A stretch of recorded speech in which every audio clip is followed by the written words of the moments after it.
안녕하십니까. 기독교의 기원에 대한 이야기 15번째 호메로스의 신들에 대해서 얘기하게 될 조재영 박사라고 합니다. 지난 시간에 제가 호메로스 신들의 특징에 대해서 첫 번째 얘기를 한번 드렸던 걸로 알고 있습니다.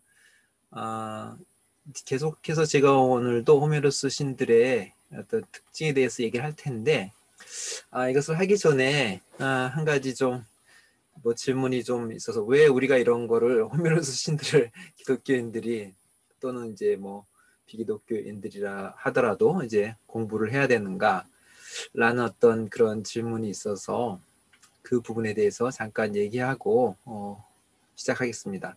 물론 이 부분은 제가 앞으로도 계속해서 얘기를 할 거지만 그래도 또 처음 듣는 분들을 위해서 합니다. 기독교인들이 살았던 초기, 이제 기독교인들이 살았던 1세기는 그리스 로마 문화권이 하나의 주도적인 문화였습니다. 그러니까 이제 말하는 아람어나 아니면 이제 각 나라들의 어떤 모국어도 사용했지만, 로마 제국 내에서는 이제 그리스어, 이제 헬라어를 주로 사용을 했죠.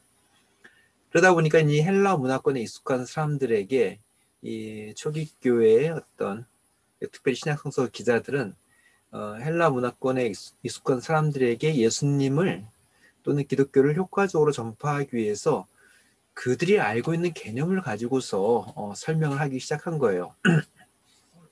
예를 들면 우리가 하나님이라고 하는 이 단어를 이제 헬라어는 테오스거든요. 테오스. 우리 신약성서에 보면 이제 테오스로 나옵니다. 근데 이 개념은 사실은 이제 그리스의 어떤 신, 그 명이죠. 테오스. 그러니까 제우스나 그리스 로마 신들이나 또는 조그만 신들도 테오스로 불렸어요. 그러니까 그렇게 썼죠. 근데 그리스 로마 문화권에 살고 있던 사람들은 하나님 하면은, 신 하면은 이제 테오스란 그 용어, 그다음에 이제 그보다 좀 작은 신들은 다이몬이라는 용어도 쓰기도 했지만 이게 압도적이었거든요. 그러니까 구약 성서에서는 여러분이 잘 알겠지만 그 하나님의 중요한 이름이 그 야훼 또는 여호와, 그리고 이제 엘로힘이라는 그 용어였잖아요. 물론 이제 때로는 가끔씩 아도나이라는 이 말도 썼지만 야훼하고 엘로힘이라는 이 용어가 하나님을, 이 하나님 어떤 하나님이야? 야훼 하나님이다. 그 다음에 엘로힘 하나님이죠. 그런데 여러분 신약 성서를 읽어보면 이 중요한 구약의 하나님 명칭이 단 한 번도 나타나지 않아요. 전 너무 신기했어요. 아니 이렇게 우리가 유대교적 영향을 받았다면, 우리 출애굽기나 이런 데 보면 야훼 하나님, 구약 성서에 보면 이 하나님이 굉장히 중요하잖아요. 그 이름이. 근데 이제 이 야훼 하나님 또 엘로힘 이 용어가 사실은 약간 어떤 민족이나 부족의 어떤 신개념이 좀 들어가 있어요. 그러니까는 하나님은 하나님인데 이 하나님은 누구의 하나님이냐? 그러니까 신약성서 기자들이 하나님의 명칭을 쓸 때 그리스 로마에 있는 사람들한테 야훼 하나님을 얘기하기가 좀 어려웠죠. 그 대신에 그 당시 사람들이 잘 아는 테오스라는 이 용어를 쓰면 다 쉽게 이해할 수 있는 거예요. 물론 이제 이 셉투아진트의 영향도 받았지만 어쨌든 이 구약의 어떤 신명 대신에 그리스어인 테오스를 사용해서 하나님을 알렸다는 게 굉장히 중요합니다. 우리 그 동양권에서도 이 하나님이란 용어를 우리는 이제 하느님 또는 하나님, 개신교는 이제 하나님으로 하지만 중국 같은 경우에는 이제 개신교에서는 그 하느님을 이제 상제로 이렇게 번역을 해, 상제. 그다음에 카톨릭 같은 경우는 천주. 그리고 이제 인도나 미얀마 이런 학생들한테 물어보니까 이 테오스란 말을 이제 자기 나라의 어떤 그 개념으로서 이제 표현을 해요. 발음도 다르게. 그것은 뭐냐면은 이 하나님 어떤 절대자에 대한 설명이 사실은 그 나라 문화권 사람들이 이해할 수 있게 이렇게 좀 번역이 돼야 된다는 거예요. 그러니까 이제 이 그리스 로마 배경에 있었던 사람들에게 신약 성서 기자들은 당연히 하나님이죠. 그러니까 이제 하나님의 아들 이 개념도 굉장히 중요한데 이거 히오스 투 테우거든요, 헬라어로. 근데 이 단어가 그리스 로마 문학 작품에 굉장히 많이 나와요. 다 누구냐면 그 제우스와 인간 여자 사이에 태어난 자녀들 또는 이제 여신들과 남자 인간 남자 사이에 태어난 그 영웅들을 어떻게 보면 신적인 능력과 인간적인 능력을 동시에 가지고 있는 사람들에게 휘오스토 세오라는 용어가 광범위하게 사용됐어요. 그러니까 이제 신약성서 기자들이 그리스 로마에 있는 사람들한테 이 얘기를 예수가 하나님의 아들이라고 했을 때 고난받는 하나님의 아들이 아니라 고난받는 하나님의 아들에 대한 이미지가 자연스럽게 이게 이해가 된 거예요. 그러니까는 우리 복음이 유대인들보다는 이제 사도 바울을 중심으로 이방인들에게 많이 전파된 이유가 그리고 이방인을 통해서 폭발적으로 성장하는 이유들이 바로 이제 신약성 기자들이 그 어떻게 보면은 그리스 로마의 어떤 문화와 신개념 뭐 이런 걸 가지고서 그 사람들에게 예수님이 누구신지 하나님이 누구신지 기독교가 무엇인지를 전파를 한 거예요. 그래서 우리가 이 한국에서도 이제 우리 기독교가 성장하는 요인들 중에서 뭐를 토착하라 그러죠. 이제 기독교를 좀 우리식으로 이렇게 좀 받아들이는 그런 노력들이 뭐 없었던 건 아니에요. 예를 들면 우리가 이제 새벽 기도회 같은 경우는 우리 개신교, 한국 기독교의 굉장히 개신교의 독특한 특성이고 많은 이제 교회 성장 학자들이 한국 교회 성장 그 원인들 중에 하나를 바로 이 새벽 기도의 어떤 그 영향을 드는데 사실 이것도 이제 우리 불교의 어떤 새벽 예불 여기서 이제 제가 그걸 받아들인 거죠. 받아들여서 그걸 한국적으로다가 기독교화 시켜서 이제 새벽 예배라는 형태를 이제 만들어내니까 그 당시 한국 사람들이 뭐 이제 불교나 이런 데서 그런 게 익숙해졌으니까 교회에서 이렇게 하는 것도 굉장히 좀 더 쉽게 받아들일 수 있는 그런 요소가 되었어요. 서구에는 이제 그런 게 없었으니까 뭐 당연히 이제 뭐 새벽 예배 같은 게 없죠. 예. 그러니까는 이런 것도 한 예인데 그래서 우리가 그리스 로마 배경에서 이제 이 성서를 이해한다는 게 사실은 좀 토착화였던 그런 측면도 우리가 살펴볼 수도 있습니다. 자, 그래서 우리가 이제 이 호메로스 신들을 한번 배워보는 건데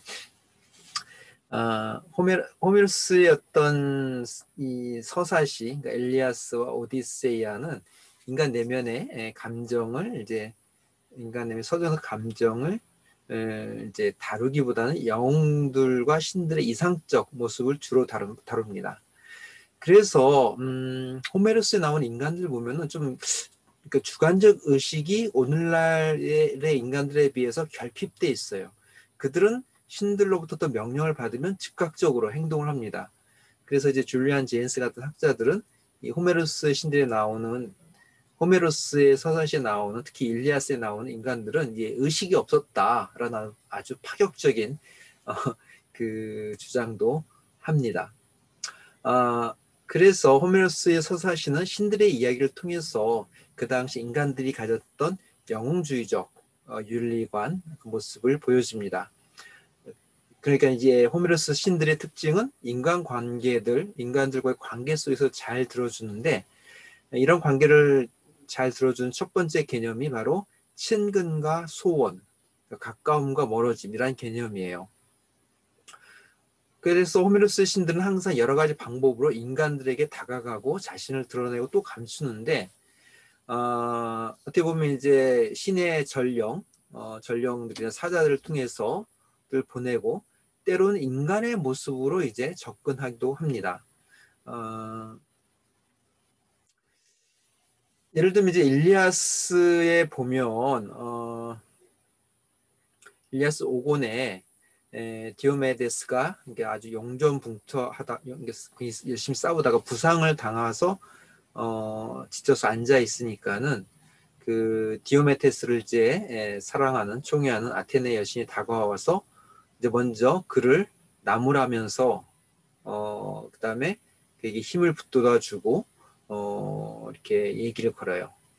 그런가 하면 이제 디오메데스가 아이네이아스에게 덤벼들자 이제 아이네이아스를 보호하고 있던 아폴론이 이제 또 디오메네스에게 꾸짖죠. 뭐라고 하냐면 조심하고 물러가라. 불사신들과 인간들은 결국 같은 종족이 아니다. 뭐 이런 식의 어떤 얘기를 좀 합니다. 오디세이아에서는 아테네가 아주 주도적으로 인간에게 접근한 신으로 나옵니다. 아테네 여신은 오디세우스의 아들 텔레마코스와 동행하고 오디세우에게 이제 조언을 주어서 이제 고향 이타카로 돌아가서 복수를 할 수 있도록 도와주죠. 잘 알겠지만 오디세이아 그 이야기 패턴은 큰 줄거리가 트로이 전쟁이 끝나고 나서 영웅 오디세우스가 이제 고향 이타카로 돌아가는 그 과정 속에 일어날 일들을 이제 여행, 항해 모티브로서 이제 기록을 한 겁니다. 그리고 또 이 아테네 여신은 자신이 싫어하는 자들과는 좀 거리를 유지해요. 근데 이제 신들이 인간을 좋아하거나 싫어하는 기준이 뭐 그렇게 합리적이거나 이성적이지 않아요. 그래서 어떻게 보면 이제 비이성적이고 충돌적인 행동이 호메로스의 신들의 어떤 성격에 나타납니다. 그러니까 이제 플라톤이나 이런 그리스 철학자들은 이게 별로 윤리적이지 못하다. 자기 마음대로 막 이렇게 신들이 인간을 편애한다는 거죠. 그래서 이런 관점에서 신들의 모습을 보여준 두 번째 개념이 바로 총회와 무자비. 그러니까 이제 편애죠. 그 다음에 또 어떤 무자비함. 이런 것들이 있는데 신들은 자신들이 좋아하는 인간과 싫어하는 인간을 아주 분명하게 가지고 있어서 자신들이 좋아하는 인간에게는 한없는 어떤 총애, 그러니까 편애를 보이지만 싫어하는 인간들에게는 무자비한 모습을 이제 보여줍니다. 한쪽의 총애는 다른 한쪽에는 무자비가 되는데 이러한 모습은 이제 오디세이아보다는 이제 일리아스에서 좀 더 두드러지게 나타납니다. 예를 들면 일리아스 사곤에서 아테네 여신은 이제 판다로스의 화살이 이제 빗나가게 하여서 메놀라우스가 큰 부상을 입지 않게 해줍니다. 그리고 그런가 하면 이제 아테네 여신은 헥토르를 싸우도록 유인해 아킬레스를 창에 죽게 만들기도 하죠. 그리고 이제 호메로스 신들을 설명한 세 번째 개념은 이제 자의와 정의입니다. 이번에 자의적이란 말이죠. 자의적이고 편애가 심한 호메로스의 신들에게서 필연적으로 어떤 도덕성의 문제가 제기될 수밖에 없었습니다. 그래서 호메로스 신들이 추구하는 궁극적 목적이 무엇인가? 어떤 이런 질문들, 그 다음에 이들에게 어떤 보편적 정의를 기대할 수 있는가라는 것. 보편적인 이 정의라는 게 있는가? 또는 어떤 사건 하나하나 속에서 보편적 정의적 요소를 찾아낼 수 있는가? 이런 질문들이 제기되는 거죠. 근데 약간 찾는다면은 이제 그래도 못 찾는다면은 인간이 가진 자만, 그건 휴브리스라 그러는데 이것을 굉장히 호메로스 신들이 싫어해요.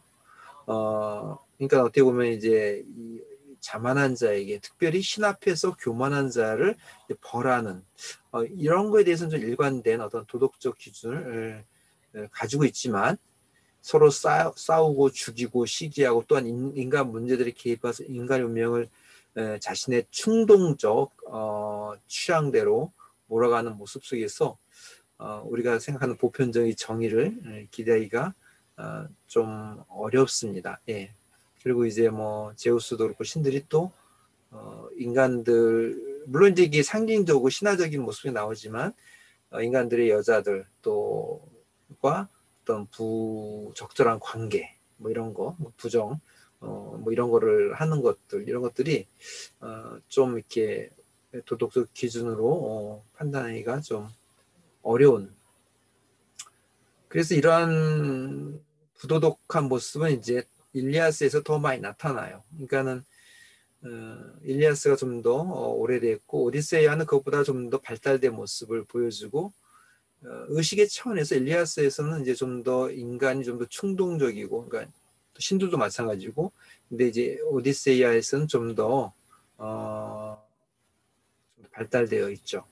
그래서 정에 대한 신들의 감각은 일리아스에서는 거의 발달되어 있지 않지만 오디세이아에서는 신들 자신의 관심 속에서 보다 잘 나타난다라고 이제 볼 수가 있습니다. 시간이 되어서 뭐 이 정도 선생님가 오늘은 정리를 하고 다시 이제 처음 했던 그러니까는 호메로스 신들의 어떤 일반적인 어떤 이런 특징들 그 얘기했던 것처럼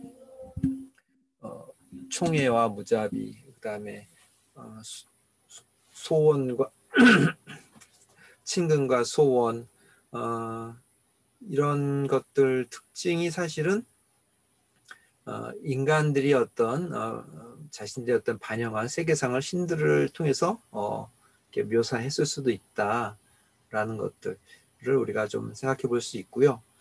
또 이런 감각들, 호메로스에서 묘사된 신들의 특징들을 이제 비판하죠. 우리 초기 그리스도교, 초기 기독교 이제 신약성서들. 그래서 좀 더 나은 어떤 신들의 모습, 좀 더 나은 어떤 영웅들의 모습을 이제 묘사하려는 방향으로 나아가고 있습니다. 네, 오늘 시청해 주시고 관심 가져주셔서 감사드리고요. 다음 주에 또 이어서 아마 이 부분을 좀 더 하도록 하겠습니다. 오늘도 행복하고 즐겁고 힘찬 하루가 되시길 바랍니다. 감사합니다. 안녕히 계십시오.